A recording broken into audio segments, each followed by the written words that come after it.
Le cercle RH, le débat quotidien de Smart Job. On va parler aujourd'hui de... Alors, on en a souvent parlé de cette génération Z, ces jeunes dont on dit qu'ils cherchent plus de sens que de négocier finalement leur salaire ou un titre hiérarchique. Ils cherchent du sens, ils cherchent à s'engager. Et c'est un vrai sujet évidemment pour les entreprises et pour les recruteurs parce que... Ils ne savent pas trop comment les attraper. Comment faire finalement pour les engager et leur donner envie d'entrer dans la carrière, comme dit la chanson. On en parle avec des experts et puis des acteurs de cette question. Hervé Baron, merci d'être avec nous. Vice-président RH de McDonald's France. McDonald's France, c'est le plus gros employeur pour les jeunes. Oui, de jeunes en France. On a à peu près 30 000 générations Z en permanence dans nos équipes, dans nos 1500 restaurants. Oui, c'est ça. Inclusion, diversité, on en parlera parce qu'il y a aussi ce débat qui est très important. Il y a eu un sommet de la diversité à Bercy il y a quelques jours au ministère qui posait cette question de comment prendre sa place dans l'entreprise. Et on en parlera avec vous. Vous faites partie de ces entreprises qui justement permettaient cette inclusion et cette diversité. Et puis à vos côtés, Julien Vérich. Merci d'être avec nous, Julien. Directeur senior page personnelle ou page personnelle. Page personnelle. Page personnelle, je peux le dire comme ça. À l'anglaise. À l'anglaise, on va essayer. Et vous vous occupez donc dans ce business unit justement des juniors. Quand on dit junior, c'est quoi les juniors ? C'est quel âge ? Pour nous, pour vous. Parce que pour moi, c'est le sport, on a 16 ans, quoi. Alors, les juniors sur des cadres, on va dire jusqu'à les 27, 28 ans. C'est ça, voilà, qui démarre à 20, 27, c'est les 20, 27 ? Oui, les 20, 27, on va dire. Et on va avoir une troisième invitée. On vous les ranger dans la catégorie Génération Z ? Ah, on n'a pas le choix. Selon la classification, en tout cas, c'est ça. Vous n'avez pas le choix. Voilà. Élodie Gentina, merci d'être avec nous. Vous n'êtes pas physiquement avec nous, mais c'est un plaisir de vous accueillir virtuellement. Docteur en sciences de gestion et professeur de marketing à l'IESEG, School of Management. Et vous avez écrit un livre, justement, sur cette génération Z. Génération Z, j'aurais retrouvé le titre de votre livre. Il est sorti chez Duno, des Z consommateurs aux Z collaborateurs. Vous l'avez coécrit avec Marie-Ève Delécluse, sorti en 2018 chez Duno. Tiens, je vous donne la parole à vous, parce qu'il y a des acteurs qui travaillent avec ces... Pourquoi avoir décidé d'écrire un livre sur cette génération Z ? Et qu'est-ce que c'est exactement que cette génération Z ? Apparemment, il y a une nomenclature.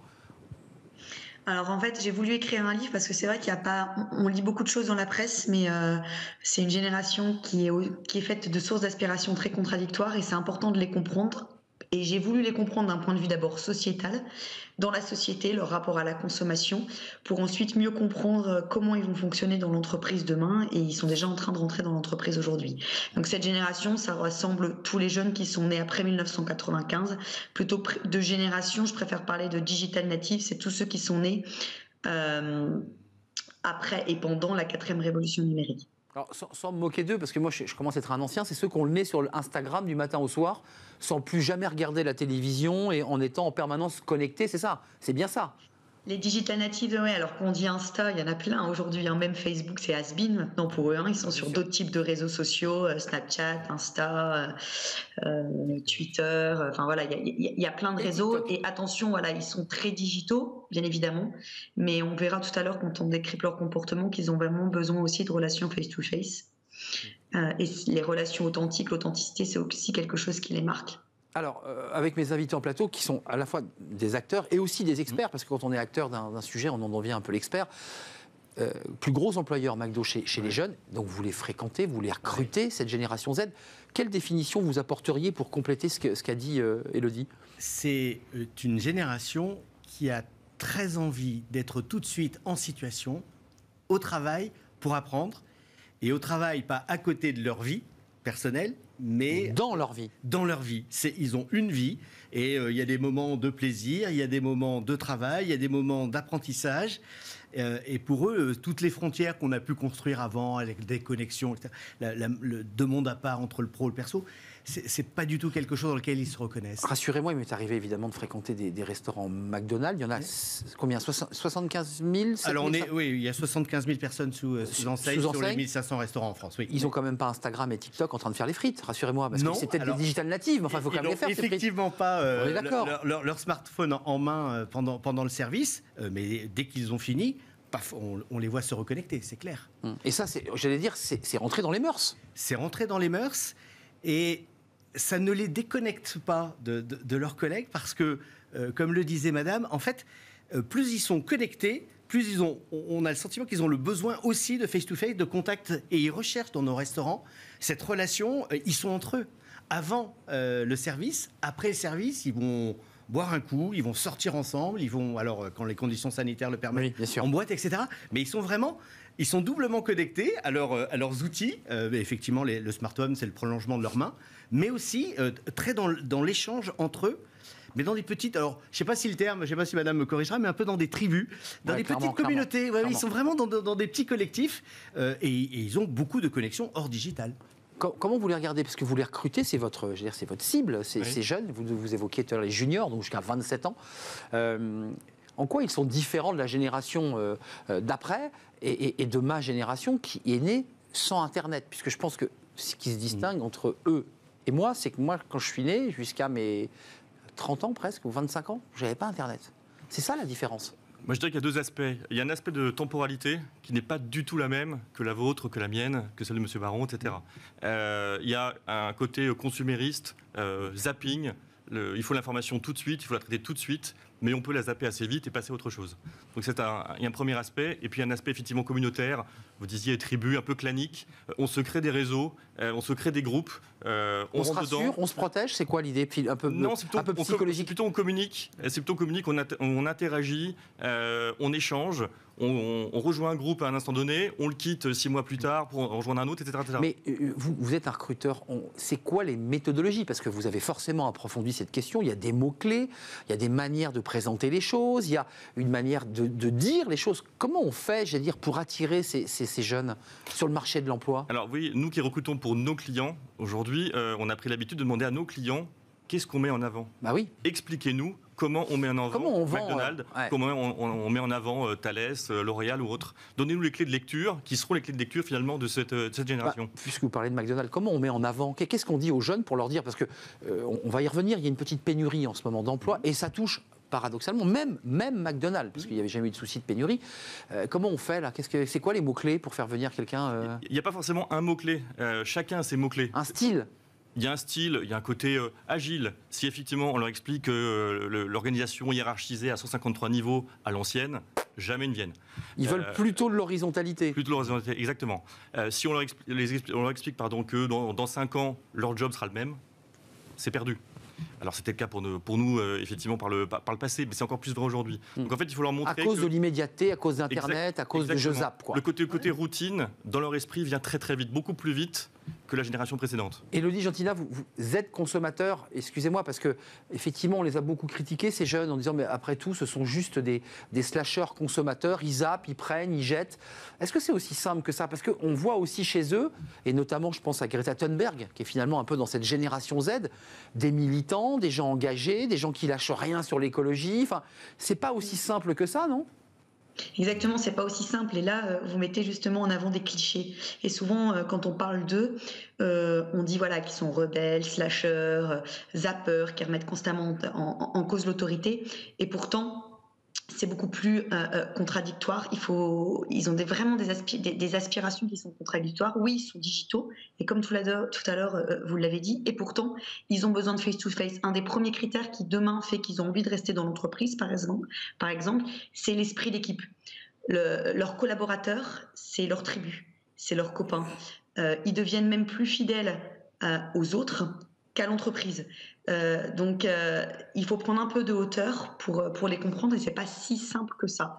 La crise de la Covid-19 a suscité aussi pour eux des questionnements très profonds et un peu je dirais un sentiment d'urgence sur toutes ces questions liées à l'écologie, à l'environnement, au bien-être, à la volonté d'être heureux demain dans l'entreprise. Donc on passe aussi d'une fidélité négative à une fidélité positive. Si on reste dans l'entreprise, c'est parce que je m'y sens bien, je suis heureux, j'ai pas un job qui est une routine, et l'entreprise d'aujourd'hui et de demain doit être une école apprenante dans laquelle on apprend, on partage, on renouvelle ses compétences. en fait, vous êtes assez aligné dans ce que vous dites. La notion de tribu, le fait qu'on est ensemble, qu'on mêle finalement vie privée, vie professionnelle, qu'on a besoin finalement de se tenir chaud, d'être ensemble, et aussi d'avoir la marque McDo, parce qu'il y a aussi cette idée d'appartenir à une entreprise. Sur la qualité du travail, parce qu'il y a aussi un autre sujet. Certains chefs d'entreprise sur ce plateau nous disent on a des jeunes qui ne sont pas formés, qui sont mal formés, qui ont pris un peu de travers. On est tous des parents, enfin je ne sais pas, mais on hurle parfois, mais arrête de regarder ton téléphone, essaie d'ouvrir des bouquins. Enfin, qui ne l'a pas dit ? Qui ne l'a pas dit ? Est-ce que la qualité de travail, est-ce que ce qui est produit finalement, la productivité, elle est au rendez-vous ? Ou est-ce que vous dites, bah oui, Internet c'est aussi un peu le défaut, quoi. On voit plein d'images, on voit plein de trucs, mais ça ne marche pas. Pas simple ma question, parce que... Oui, il y a de ça, et pour autant, c'est pas une génération qui a moins de compétences que les autres et que les précédentes. Ah, vous la sauvez, hein, vous voulez pas... Non, c'est que c'est vraiment une génération, et je trouve même que c'est extrêmement intéressant. Elle voit que ce qu'elle apprend dans le monde scolaire, universitaire, sera pas directement utilisable. C'est terrible ce que vous dites. C'est-à-dire que ce qu'ils apprennent ne leur sert pas à grand-chose. C'est vrai. Et c'est vrai. Et donc, ils sont très en recherche, Élodie, si vous permettez, disait de l'entreprise apprenante. Ouais. Et donc, ils veulent vraiment trouver dans l'entreprise ce qu'ils n'apprennent pas ou ils n'ont pas appris dans leurs études. C'est tragique. C'est tragique, et pour autant, pour des organisations et des entreprises comme la nôtre, qui sont des entreprises par excellence apprenantes, McDo, il y a... entre 2, 4, voire 5 formateurs par restaurant. Et on peut grandir. Hein. Et on grandit, et on apprend du premier jour jusqu'au jour où le projet étant réalisé, le choix de vie étant fait, les jeunes veulent à un moment donné nous quitter, mais ils sont vraiment dans cette logique de l'entreprise. C'est dans l'entreprise que je vais apprendre, et c'est pas dans mes études. Que je vais apprendre et que je vais grandir. Que je vais grandir, que je vais me développer. Ouais. En me faisant plaisir. Et c'est peut-être ça la différence. C'est-à-dire qu'on a eu des générations qui pouvaient être je m'accroche, j'apprends, je gravis, etc. Là, c'est j'apprends, je travaille et je veux me faire plaisir en même temps. Et ça n'est pas incompatible. Vous avez raison, c'est ça. Vous êtes d'accord ? Moi, je trouve ça assez tragique. Peut-être que je suis vieille France, mais je veux dire, passer 10 ans ou 12 ans sur les bancs d'école et s'apercevoir qu'à la fin, ce qu'on a appris, on apprend plus quand on est chez McDo, sur les relations humaines, sur le travail. Ça n'a pas changé. Enfin, c'est un gâchis. Ça n'a pas changé. Ça, c'est toute génération confondue. Mais bien évidemment, vous voyez, à titre personnel, je suis sorti d'une école d'ingénieur. Est-ce que je savais être ingénieur à la sortie ? Pas du tout. J'ai appris à apprendre. C'est mon cas personnel, mais je pense que c'est le cas de plein de gens. Et n'oublions pas qu'on parle quand même de jeunes diplômés, de jeunes. Qui peut se targuer aujourd'hui, en tant que jeune sorti d'école, d'être opérationnel tout de suite à T0 ? C'est vrai. Personne. Pas plus maintenant qu'il y a 10 ou 15 ans. Donc je commence à vieillir, en fait, ce que vous me dites, quoi. Je commence à avoir un regard un peu de conflit de génération, parce qu'il y a un peu de ça aussi dans le regard qu'on porte sur cette génération Z. Même le recruteur, il faut quand même sentir cette génération. Oui, oublions pas non plus que les recruteurs, les managers qui recrutent aujourd'hui ne sont plus issus de la génération X, dont je suis issu et dont nous sommes issus, tout à fait. Mais la génération Y. Qui a déjà commencé à faire sa mue de son côté, qui a déjà changé un peu sa façon de voir les choses. Élodie, et puis après on va parler très concrètement de vos recrutements, parce que je l'évoquais, mais il faut qu'on approfondisse l'idée qu'on peut progresser chez McDo, qu'effectivement on démarre à la base, et puis qu'ensuite on peut grandir. Cette génération Z, qu'on soit bien d'accord, je ne sais pas si vous l'avez expertisé sous cet angle, mais j'ai lu qu'elle ne souhaitait pas non plus forcément monter en grade, choper des titres, briller avec des médailles accrochées au revers du veston, mais qu'au contraire, il y avait plus l'idée de créer du sens, du lien. Est-ce que c'est celle-là, cette génération Z ? Ce qui pose problème pour les managers, hein, parce qu'on leur propose de prendre des postes, et ils disent bah, « j'ai pas très envie, en fait ». C'est exactement ça. Alors, si je peux me permettre, si je reprends une étude que j'ai menée auprès de plus de 2500 jeunes, donc je suis partie de l'adolescence de 15 ans, donc des lycéens jusqu'à 25-26 ans, je leur ai posé la question, dans 10 ans, comment tu te vois ? Ça, c'est une question extrêmement difficile pour eux, parce qu'à plus d'un an, déjà, ils ont du mal. 65% d'entre eux m'ont répondu avoir une vie équilibrée, vie pro, vie perso, avant même de créer ma propre entreprise, gravir les échelons ou encore rechercher la sécurité de l'emploi. Ça veut dire quoi ? Ça veut dire qu'en fait, pour eux, l'important, c'est plus réussir professionnellement leur vie, mais c'est réussir pleinement leur vie perso-pro, leur vie tout court. Donc, on voit bien que quand un recruteur leur pose la question « Mais dans 5 ans, comment tu te vois ?» Le jeune qui va être honnête va répondre tout simplement « Mais peut-être que dans 5 ans, je ne serai plus ici. chez vous. Cela ne veut pas dire que le jeune n'est pas motivé, mais c'est qu'il a une relation à l'avenir qui est complètement différente, une relation au bonheur qui est complètement différente, et il vit beaucoup plus dans l'instant présent. Ça veut dire quoi? Ça veut dire que demain, dans l'entreprise, peut-être que la notion de métier, de CDI, c'est plus quelque chose qui les inspire, ce qui peut d'ailleurs beaucoup surprendre les autres générations. Comment un jeune peut-il refuser un CDI? Aujourd'hui, ils vivent en mode mission, ils ont besoin de plus de liberté, de plus de flexibilité, et ils ont besoin aussi de jobs dans lesquels ils vont sentir qu'ils ont un sentiment d'utilité publique. Oui, donc, par exemple, aussi, voilà, travailler 4 jours en entreprise, un jour dans une association, comme le fait l'association Vendredi, ou créer de l'entrepreneuriat avec des projets humanitaires en mode mission. C'est des choses qui leur parlent bien. Hervé Baron, il y a multitude de profils dans les restaurants, que ce soit en Ile-de-France et en province, parce que vous avez beaucoup de restaurants. Alors, des restaurants propres, des restaurants où on franchise, enfin, je simplifie. Il y a quand même des profils incroyables. Il y a ceux qui vont grimper les échelons chez McDo, qui vont rester parce qu'ils s'y sentent bien.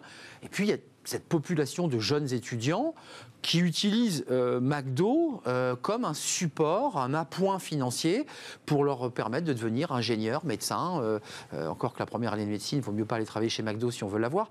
C'est ça le profil Oui. Non, je parlais du travail qu'on doit faire en médecine. Mais ça n'est pas un problème parce que oui, c'est vrai que McDo, nous sommes une entreprise avec l'égalité des chances, la méritocratie, la progression. La diversité et de l'inclusion. La diversité, la promotion interne. Presque 90% de nos directeurs et directrices de restaurants ont commencé comme équipiers. Un gros quart des effectifs du siège de McDo a commencé en restaurant. J'ai au COMEX des collègues qui viennent des restaurants. Donc oui, il y a bien ça. Et pour autant, ça n'est pas incompatible avec des parcours beaucoup plus courts, des jeunes qui nous rejoignent, des étudiants juste pour leurs études, des jeunes pour financer un projet court terme. Je veux me payer 6 mois ou 12 mois de tour du monde, je viens bosser quelques mois, j'ai besoin de m'acheter une voiture et donc un de nos slogans, c'est qu'il y a forcément une opportunité pour tout le monde chez McDo, que ce soit pour une courte, une moyenne ou une longue période. Et j'aimais bien ce que venez comme vous êtes, c'est ça. Alors c'est venez comme vous êtes. Non mais c'est un peu ça que vous dites. C'est exactement ça. C'est ça. Et ils nous rejoignent en fonction de ce que nous sommes et de ce en quoi on peut leur être utile. Et il y a cette notion, mais plutôt positive, d'utilité réciproque, de gagnant-gagnant, à la fois dans leur intérêt personnel, mais aussi collectif. Ils considèrent, et c'est peut-être une des nouveautés, que l'entreprise, c'est le lieu où on s'occupe de leur bien-être à eux, et c'est le lieu où on fait bouger les choses. Ils ne croient pas trop à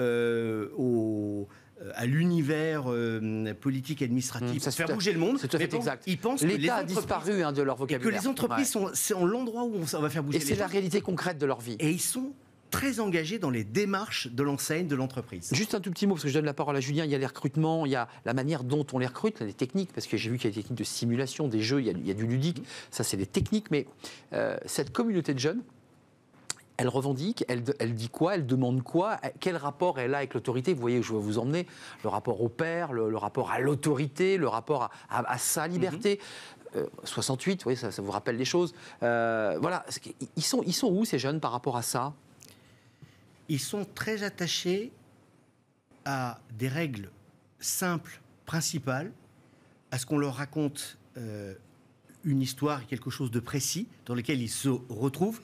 Pas qu'on leur raconte des histoires, les grands-messes, etc. Alors là, franchement, ça les saoule, comme on dit. Ça les saoule, vraiment. Exactement. Et ils sont très en recherche de ce petit univers, de ce petit collectif de travail. Et donc, c'est ce que le petit cocon, c'est ça.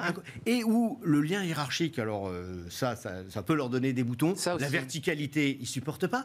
Mais ces univers de proximité où on est ensemble, on a une mission à faire, sur une courte période, on s'entraide, c'est l'esprit d'équipe et où on est en collaboratif, en horizontal, ça leur va parfaitement bien. Et on se parle vrai. Et on se dit les choses telles qu'elles sont, ce qui va pas, et il n'y a pas de faux semblants. Julien Vérich, quand même, encore une fois, vous allez penser que je suis une sorte de fausse publicité, mais j'ai un peu expertisé la manière dont vous gérez vos RH, et je trouve que c'est un sacré tour de force que de gérer autant de jeunes qui viennent d'univers très différents, des quartiers, avec des façons d'être très différentes, et de réussir ce tour de force à créer une unité, une dynamique, quand même.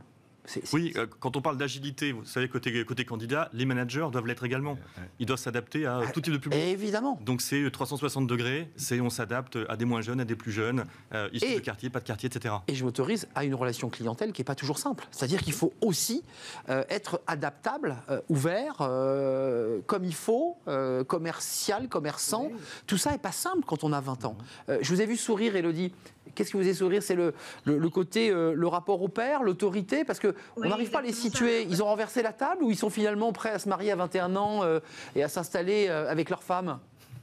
Non, quand même pas. La notion d'engagement, la notion de mariage, souvent, ils l'utilisent plus vraiment. Et quand on parle d'autorité, oui, je souris parce qu'aujourd'hui, on passe d'une autorité de fait à une autorité relationnelle. Même nous, en tant que professeurs, c'est pareil pour le leader, on devient plutôt des coachs. Ils ne vont plus respecter l'autorité de l'ancien parce qu'il est plus âgé, parce que non, on va être sur une autorité. Le leader doit être empathique, doit être inspirant, doit devenir coach. Donc, ils ont quand même besoin énormément de feedback. Ils remettent en cause l'autorité, mais ça, c'est pas nouveau. Déjà, Socrate, Platon disaient, voilà, les jeunes remettent en cause l'autorité, mais je dirais plutôt qu'on est face à une crise de la crédibilité des porteurs d'autorité. Pour que le porteur d'autorité soit crédible, le porteur d'autorité doit être inspirant, empathique. Enfin, on va être vraiment sur une autorité beaucoup plus relationnelle pour ces jeunes-là. Donc, on retrouve ce que vous avez dit, l'agilité. On est dans un monde qui est fluide, on apprend en dehors de l'école, on apprend en dehors des frontières de l'entreprise. Et le leader, ça va être pareil. La relation va vraiment être différente et beaucoup plus égalitaire. Comme les relations d'ailleurs qu'on a aujourd'hui dans notre société occidentale avec nos enfants. Oui, c'est pour ça que ça renvoie quand même à des choses qui sont très intimes. C'est la relation qu'on entretient avec nos enfants. Les enfants d'avant 68, ce n'étaient pas les enfants d'après 68 dans le rapport à l'autorité. Et tout ça a évidemment cheminé. Les techniques de recrutement, j'y reviens. Il y a une technique, ce qu'on appelle la simulation. Donc c'est quelque chose que vous connaissez bien. Ça concerne McDo, mais plein d'autres entreprises. Ça consiste à quoi? Comment ça marche là? Comment on fait avec ces jeunes L'objectif, c'est en fait de les mettre en confiance et de voir ce qu'ils ont dans le ventre. Dans le ventre. Cash. Oui, cash. Alors, dans le ventre, ça ne veut pas dire les torturer non plus en entretien. Surtout pas. Au contraire, c'est plutôt les mettre à l'aise, que quelque part. Qui sortent quelque chose. Qu'il n'y ait pas les aspérités, que ce soit pas lisse, finalement, et qu'on sache qui on a face à soi, non pas forcément que en termes de collaborateurs, mais en termes d'être humain. De savoir-être. De valeur, de savoir-être. Voilà, dites-nous qui vous êtes, et on verra si ça va matcher ensemble. Mais je le redis, il y a quand même une possibilité pour les jeunes des quartiers, qui sont parfois un peu exclus de l'univers du monde du travail, pour mille et une raisons, parce qu'ils habitent la mauvaise rue, ils n'ont pas la bonne couleur, parce que...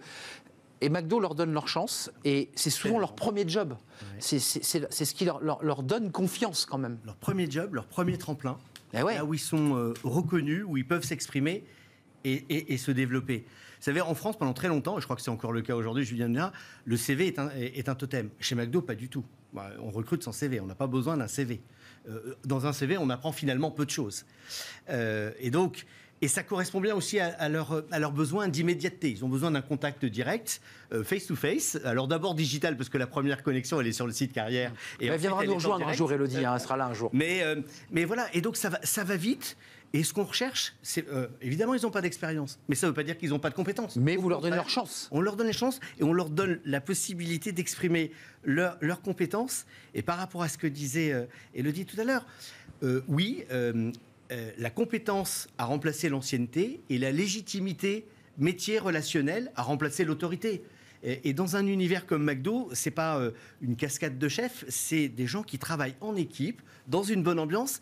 Et dans un restaurant McDo, ça peut paraître surprenant, mais c'est probablement un des derniers endroits en France où vous pouvez avoir un étudiant en Master 2 ou un ingénieur avec un jeune dont le parcours scolaire a été vraiment compliqué, une mère de famille, un artiste qui a besoin de financer. Ils sont plus sous le drapeau. Oui, ils sont sous Ronald. Mais c'est ça. Ils sont dans une communauté de travail qui leur convient, dans laquelle, oui, vous avez raison, il y a... L'engagement long terme, c'est pas un truc qui leur parle, effectivement, se prononcer à 5 ans, même 12 mois. 12 mois, c'est beaucoup. Et donc, avec eux, on a une succession de réengagements réguliers. Alors, c'est pas un remariage, mais c'est un recontrat, mais c'est régulièrement, on se réassure réciproquement. C'est-à-dire que vous pilotez évidemment l'ensemble de la structure, mais les cadres intermédiaires sont en permanence obligés de leur dire on continue pas, ça te plaît pas, qu'est-ce que t'en tires? Et c'est les restimuler en permanence, continuer à leur donner envie.